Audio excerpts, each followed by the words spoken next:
So Yeah. one of the first times that I made a tough decision back in 2000 when I first took my first big hit and lost a lot of money, got very depressed, had to sell a big home. I've written about it, I've talked about it and all. And my dearest friend, who's since passed, who became actually a Catholic evangelist for 20 something years, said to me, what would make you happy? I says, well, if I could just keep this house, I don't really want to sell this big house because, what are my neighbors going to think? Something like that, I said. And he said, well, why don't you go ask your neighbors if they give you a couple 100,000 to pay off the mortgage so you can stay here? I said, they're not going to do that. And then he said, so what do you care about what they think?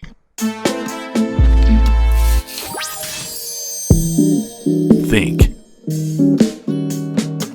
act, and prosper. You are now tuned into the Money Level Show. Hey, Peter, glad to have you back on the show. Always glad to speak to you, my friend. Happy New Year and the most blessed one for you and your family. Yes, yes, same to you. This is the year of focus for me and my family, self-discipline. Self-discipline is a fruit of the spirit, but I think a lot of people I know have struggles with it. They're not alone. It's especially when it comes to finances. More divorces are over finances. Uh, People that are spiritually led don't even recognize that there's more talk in the scripture about finance than there is about heaven or hell. So God knew it was going to be a very important subject, and sure enough, it plays a big role in everybody's life. Yeah, yeah, agreed. So you're catching me in my this is also the year of being a cheapskate. I think I reduced my haircuts to about once a month. So that's what y'all are seeing today.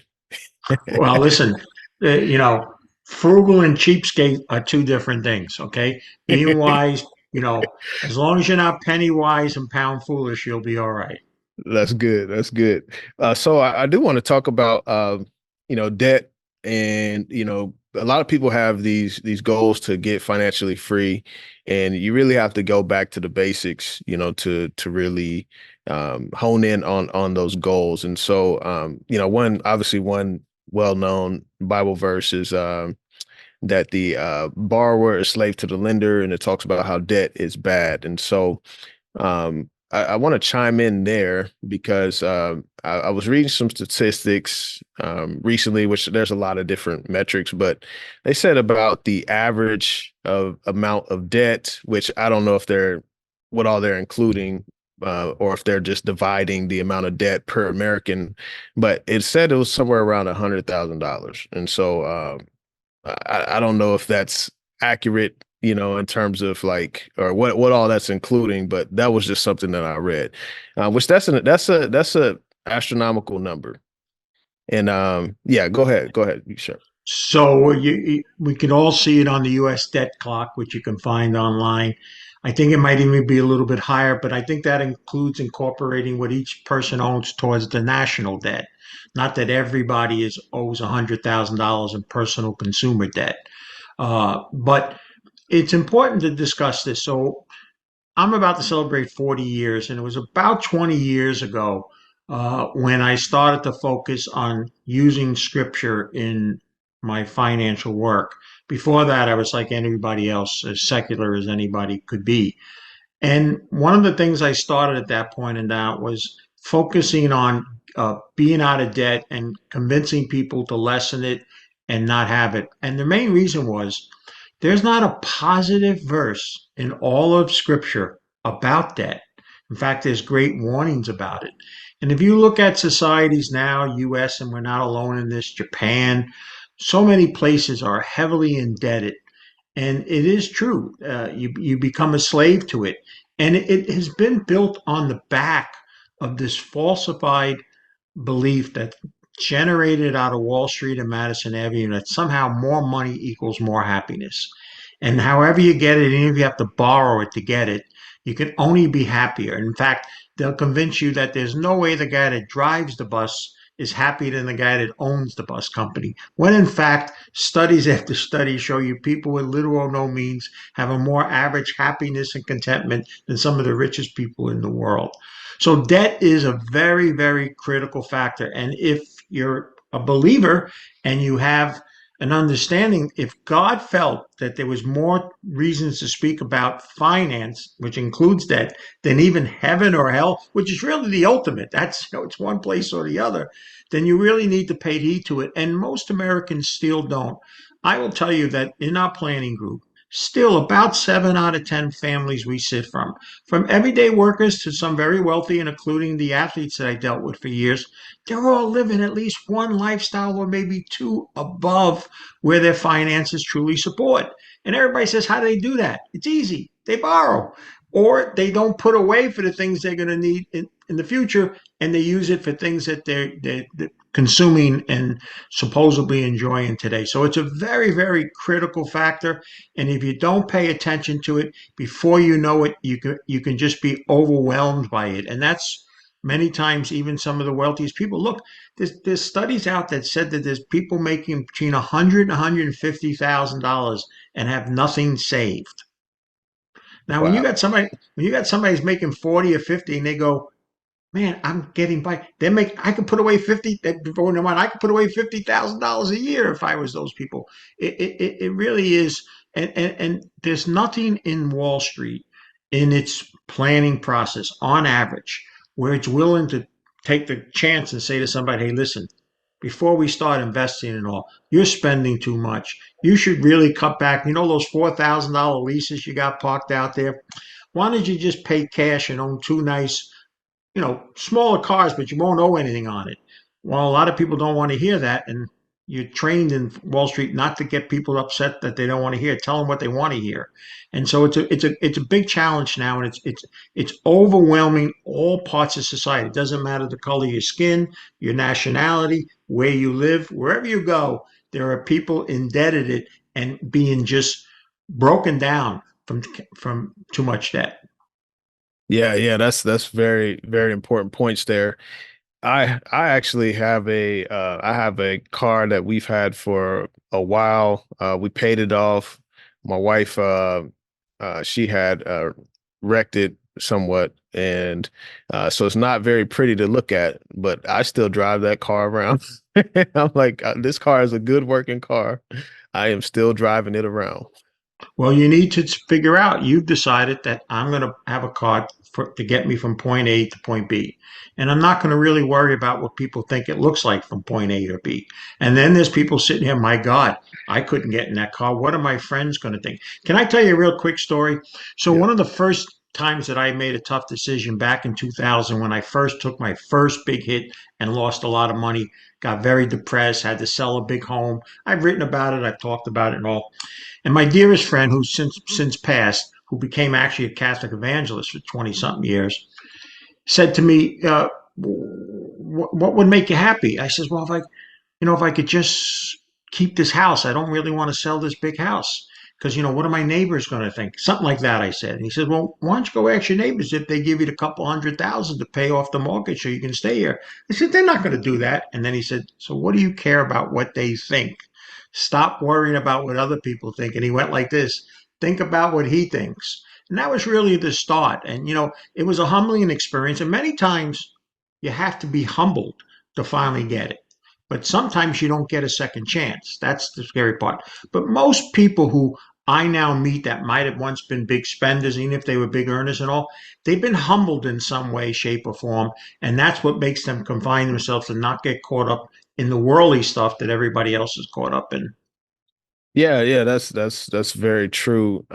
Because even in the last what 2, 3 years ago, me and my wife, like we had accumulated the most wealth we ever had, and we allowed our lifestyle to creep. We ended up spending more than what we could afford, and all these things, and trying to live the lavish life. Just thinking that, oh yeah, we made it big. And it takes a lot of self discipline, and you have to be like, now that we're back on track, it's like, hey, we're not letting our lifestyle creep. We're not falling into these traps of consuming and trying to buy stuff to impress people we don't like. I don't care what nobody thinks. Like, we got to really hone in and focus. And so that's where we're at. What was some of the, like, So you said one of the biggest things you learned was just like being humbled, obviously hitting rock bottom. How did that experience help you to weather the 2008 global financial crisis? Because that was in 2000, and then 8 years later we had the global financial crisis. Well, there used to be a joke among my closest friends is that Peter's depressions are good timings for economic crisis because the two major ones was 2000 and 2008. Actually, it was 1999 and 2007. And they helped me make these forecasts back at that time because I was managing money back at that time. Uh, that things are going to be really bad. So people said, wow, he called the forecast. And I used to say privately, man, I hope I don't have to go through this again because depression, especially, serious, severe depression, which I had, uh, it's not worth it to be able to call a market right to go through that and all. But it really took the second one. And that's when I believe that, I was over the hump. You're never going to spell humble. We have a human nature that's sinful and will fail. But if you can get the HUM at least and work on the BLE, then things will start to really change for you and you get better. And it did. And it took two of them. And like I said, sometimes we don't get two chances in things. But that was what really molded it and changed it. And I tell people now, and I don't say this to brag, I say this to teach, and that is I could up my lifestyle. I could move into a bigger home. I could have a more known, more costly car outside, but what do I need that for? I'm quite content where I am. I'm pleased that what I have as a car is a gift that I know a lot of people would like to have. And, I'm more interested now at my age, can I get to point A to point B? And I'm not worried about what people are going to think along the way. Now, when you're younger, that's different. Listen, you're not going to be the same when you're 20 and 25, you're single. I think if I have a nice car, the girls are going to look at me better, all that kind of stuff. But once we're adulthood and we're into marriage and all, we need to get away from too much stuff. There was a great comedian. He was not a Christian at all, but he has one of the greatest skits of all times. And I always send it to people when we talk about too much stuff. And it's George Carlin. And he does a thing about too much stuff. And it's so correct on how he basically paints it out and how we get used to all this stuff. And I've always said that the poster child for too much stuff, even though they've not done anything wrong, they're a fine organization and industry, is public storage. Your parents, my parents, grandparents, there was no public storage back then. We lived in much smaller dwellings on average than we live now, and we had far less stuff. And every psychological study says we're more messed up now than any time back then. So all this stuff really hasn't made the average person any better off, certainly financially and certainly mentally as well. Yeah, yeah, that's very true. And this it's good that you mentioned just being humble. Like otherwise, you get fed a slice of humble pie, like life will have its way of doing that to you. And yeah, so like I think in terms of, debt, you know, um, obviously well, one thing is like, when the Bible talks about if you can be trusted with little, you can be trusted with more. And I think that's kind of where I'm at now because it's like, okay, well, how can I be faithful now? Where am I at? How can I be a good steward of my current income, my current finances, and things of that nature? And so that's been very helpful, and I'm starting to see the fruits of that a lot more as well. And another thing I want to share is this, on the subject of debt and consuming, like it's interesting how now I'm viewing it a little bit different. Like obviously, debt, it's debt, but then when you start looking at it in terms of like it ties up your future income, that's how you become slave to the lender. Like because then you're working to service the lender. Like, your future income is spent. You spent what you could not afford today, and so now your future income is tied up with a lender. And so that's been one thing that's been very helpful for me to see that. It's like, okay, well, I'm not doing any credit purchases. anything of that nature, because all all it's doing is taking away from my future income that I'm earning. Well, it's interesting you say that because where people get into trouble is not just constantly buying stuff that they don't need, but spending in a certain period far more than they have. And then once they only start making minimum or less than full principal payments, the interest on these credit cards is just it's worse. When we were young kids, we heard somebody make 20% loans. They were called loan sharks. That's what you were known if you charged 20%. Now, some people can even pay much higher than that, and that's where credit, where they just get you, and it just piles up. And just like you see in the mobster movies, when the guys keep coming around to collect, and they keep getting more behind because it just adds up so fast. That's what's happening in the real world right now. But there's also something else happening that I think also Scripture teaches, and this administration is particularly going against that. Now, there is teaching about uh, helping those that are in difficulty. Certainly not usury charging above board and all, but God also calls us to honor our debts and pay them. And so now this administration has started forgiving certain student loans. And let me address that so people understand it. I had a kid, worked real hard, saved money, paid away for college. There are other people that took out loans, paid them off, kids went to college. Now, the people that they're forgiving the loans for, they weren't charged anything different. They didn't get schemed or scammed in any way. They got what they were expected to have. Some of them don't. They didn't only end up getting the degree or something. And now they claim out of it's too much struggle for me and so forth and so on. Well, when they forgive that group, a couple of things happen. One, most Americans don't notice, and you'd be shocked how many financial advisors don't know this.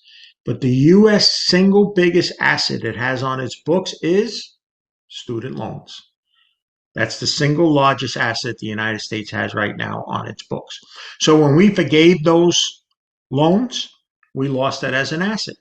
But the United States is still in need of taxation. So the end result will be is people like me who did the right thing once now will pay extra for that person or group because they didn't pay just to make up for that. That's a bad system that opens the door to where do we stop? What about people that find themselves working and can't pay their mortgages, can't pay their car loans?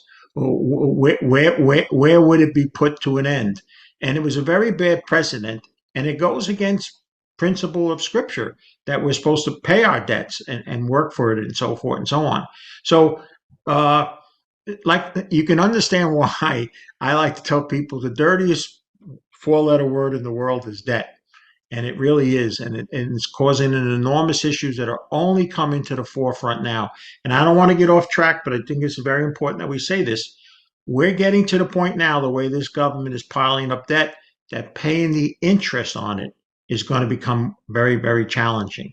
And that sets us up for a whole nother type of, dire situation combined with a whole bunch of other facts. So, and I know we're not here to discuss that today, but debt in itself is perhaps one of the three biggest problems Americans face today.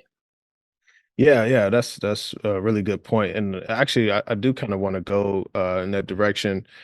So I recently did a video on Social Security, and Social Security is supposed to I think the reserves are supposed to run out in 2034 or something of that nature, and it's supposed to be reduced by like 23%.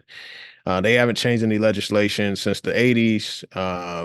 We currently, it's not being funded by taxes, or I mean, well, some of the taxes is funding it, but in order for it to like survive, aren't taxes going to have to increase significantly? I'm like, how's the government going to fund that with all these deficits?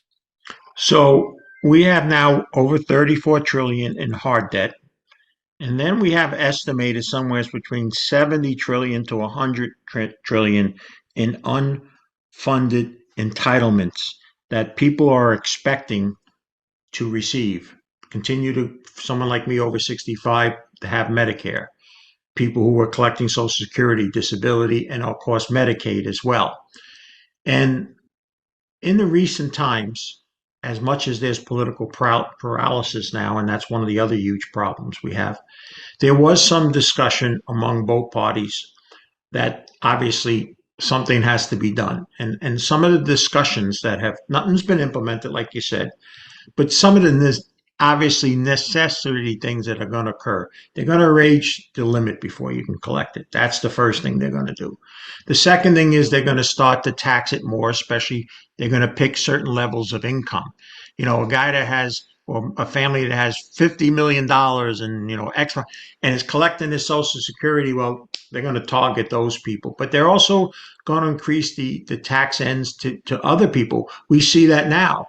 You don't have to earn a lot before it becomes taxing. It's like 40 something thousand, and if you're still working and collecting your Social Security. But you bring up a very good point. There's no money sitting somewhere that they're using to pay these things. We have to. It's already been spent. That money was taken in and spent years ago. So this is all additional debt that the United States is going to have to take on past whatever it takes in revenues. And keep this in mind. Last year was the best year the United States ever had in revenue income. It was a little over 5 trillion. I think it was 5 trillion and 400 billion. I could be wrong, but it was a little over 5 trillion. If we get to this 50 trillion that the Congressional Budget Office thinks now we can get to within even 7 years, and we have just an interest rate of 5%, that debt, which will have to be refinanced, is going to be about $2.5 trillion in interest.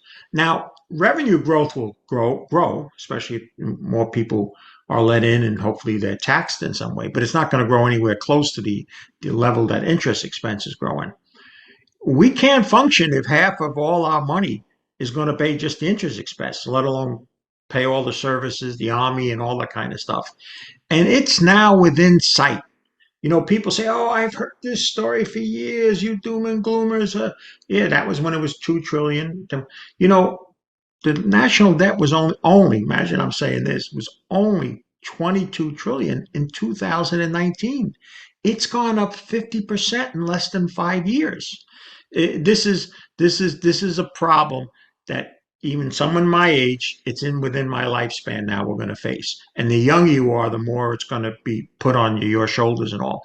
And again, there's very little being done to work on any solutions. And any solutions now that are going to come are not cannot be quick fixes because they won't work. It's going to take a generation or more if it is to be fixed to get it right again.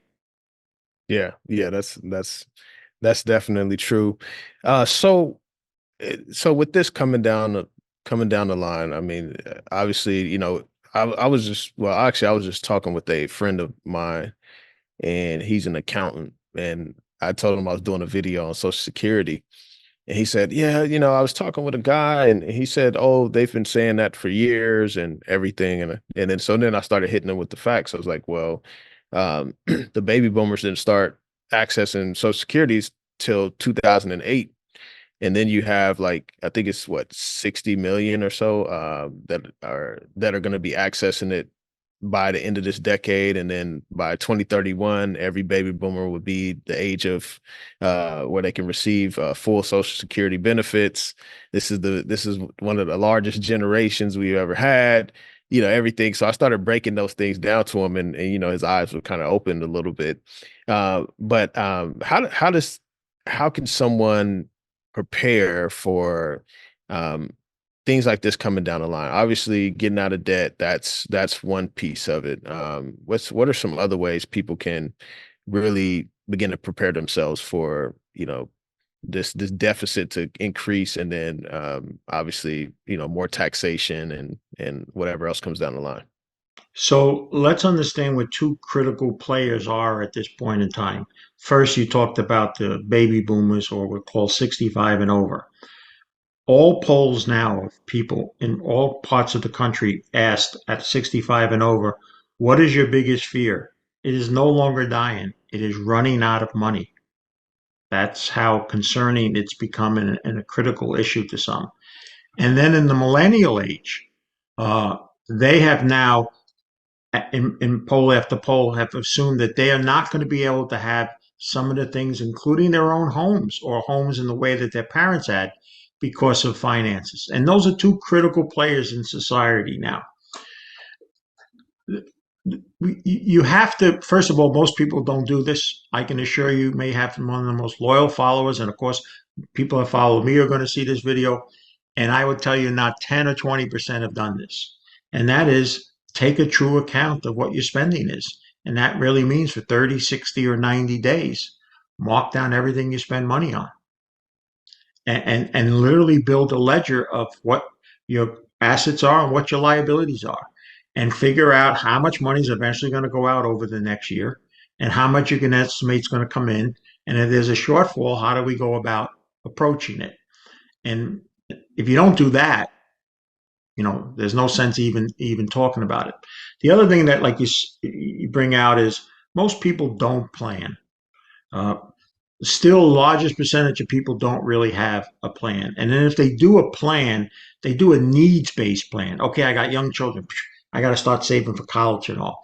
Or now the kids are getting grown. Oh my God, I haven't saved anything for retirement. What do I do? And they go from spot to spot to spot, but they never ever do the most important thing that financial planning or what's known as traditional financial planning, which most people do on Wall Street, which is absolutely critical if you ask any successful business person, real estate investor, et cetera, is to get their cash flow correct, to be as efficient as they can with their cash flow. To us, cash flow is far more important than what you can do chasing to get net worth. And if you have inefficiencies, it's just like you turn the heat on, but the window's open, you're not as efficient as you can be. So those are some of the things, see where you're spending money, make sure your cash flow is in a positive nature. Also, sometimes you have to sit down and make hard decisions that some of the things that you think you need and all, may not be. But I'm going to tell you the thing that almost no one does, but it's the only guaranteed investment I tell people about. And I believe if the world would, if a lot of people, because the world will never do it, but especially people who are of a faith, and that is the tithe. Most people do not tithe or they tithe very little. And for those that don't even know what tithing is, those of us that are spiritually led believe that God has granted us all this. This is really all His, and therefore a percentage, and people use the number 10%. And by the way, tithing doesn't always have to be monetarily. You can do it through sweat equity. There's a wonderful book. It's all within the Catholic and some Protestants included as well. The book uh, of Malachi, and Malachi is the only place where God literally challenges us to trust Him by tithing to Him and to see the returns that will come back. It's like if they hear a financial guy like you and I were talking now, and I tell you, I got this stock, I think it can go from $1 to $10. People's ears are like this. But then you tell them, hey, God says if you would just give 10%, He'll give you back tenfold to go like that. So I hope you don't mind because I know you're a No. believer. Tithing is one of the missed opportunities, especially among believers, Christians who should know better because they're operating on the basis of a supreme being and a certain belief on how and who it is and so forth. And yet they don't come anything close to doing tithing. And that's where my life really changed because when I took that big hit back in 2000 and had to give up a big home and sell horses and all this kind of stuff, I was called upon to make a very big donation to a friend that was just starting a ministry. And I debated because if I wrote this, I may not be able to do some of the things I still hoped I could do. And I wrote it and I haven't looked back because that's really, I believe, was the changing force to me. So I would just tell your viewers at least look into what tithing's about, read about what Malachi speaks about tithing, and consider it. And it's not a one-shot deal. Doesn't mean you go down to church on Sunday, drop a few extra bucks in the box, and then expect Monday to have your hands out waiting for God to pay you back. But I've never met anybody yet that said that they went and spent focused on tithing and the blessings didn't come. Yep. Yep. It's. And I think. I'm not talking about sending to some evangelist on TV now that claims if you send them the money, you're going to do better. I'm talking about legitimate tithing. helping food banks survive, get clothing for people that don't have clothing. I'm not talking about sewing somebody that claims if you just send them a couple $100, things are going to go great for you while he flies off in his $10 million jet. So, Yeah, yeah, that's a great point. Because that's probably one of the hesitancies people have. But I think that obviously tithing, it's a thing of the heart. Like for me, when I give, I don't give to and to expect to receive. But it's like almost like a kind of like a universal law. In terms of just how because even people that are non-Christian, like I've read, multiple books where wealthy people give, and they say like, hey, giving has contributed to them to their success. And so it's like it's interesting just how God puts that in the Bible, but then it's also like people access it in other ways just by being generous. Like when you be generous, you will receive back. You reap what you sow. well, let me just add one last thing because I know you don't want this to go into this, but this is really important. So, in the Christian belief and in Scripture, Jesus points out how a woman who only had 2 coins notices gives it in, while those who came in with the excess gave little. And everybody goes, "Oh, so I'm supposed to give everything away?" No, he wants you to have the heart like that woman had. Doesn't mean you have to do it, but your heart has to be there. Because it's very easy when you're wealthy. It's much easier if you're worth tens of millions of dollars to write a $10,000 check than if you're struggling to get by and write a $50 check. Because proportionally, it's not the same. But he wants us to have that heart. And those who have been blessed with that wealth that you spoke about, it's basically mandatory to do that. It's not an option. And that's what got him upset, looking at, the very wealthy who didn't. But there were a few, obviously, that did, and that's who he befriended with. So I think it's very, very important to keep that in mind. And to remember also, it doesn't have to necessarily be monetary. It can be through sweat equity. The same as going and volunteering somewhere where an organization would have had to pay somebody else. So in effect, you gave them that money by being a volunteer there. hmm Yeah, that's very true. That's very true. Appreciate you sharing that. So as we wrap up, I mean, obviously, um, people getting out of debt, increasing their cash flow. So if you're in debt, a lot of your cash flows going to service the debt. So getting out of debt so that you have positive cash flow is very important. Coming into this next decade, I mean, in just this fiscal environment. Um, what would you say about owning like physical metals and things of that nature? Obviously, people need like some emergency savings and need to ensure their wealth in some way. What would you speak to that? I think you first go through everything kind of what we spoke about. Understand where your finances are, conclude where your cash flow is going. Once you've identified and you've been blessed with excess wealth that you can get past, you do your tithing and all of that. Then, of course, that becomes personal decisions. Obviously, like you, I favor metals. I feel more comfortable owning gold than having U.S. dollars in my pocket.